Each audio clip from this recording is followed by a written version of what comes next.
ba Sénégal ak dal leen ak jàmm ci xibaar yi nag dañ koy doxee ba tey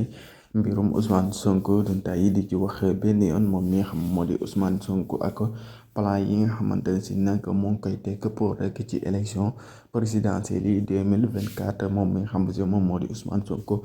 ginnaaw Bassirou Diomaye Faye mi nga xamante ne si nag instant bi jiital na ko Sénégal yëpp rek topp ci ginnaawam. Ak coalition bi nga xam moom lay àndal muy Diomaye président 2024 instant bi nag sénégalais yëpp rek ñoo ngi ciy d'accord xam ne moom mii di Bassirou Diomaye Faye rek heure bu demee que élection yi rek am nañ ci yaakaar bu baax a baax rek ne dina ko jël moom mi xam moo di Bassirou Diomaye Faye nag ginnaaw nag sénégalais yëpp rek am nañ yaakaar bu baax a baax ci tànneef gi nga xamante si nag Ousmane Sonko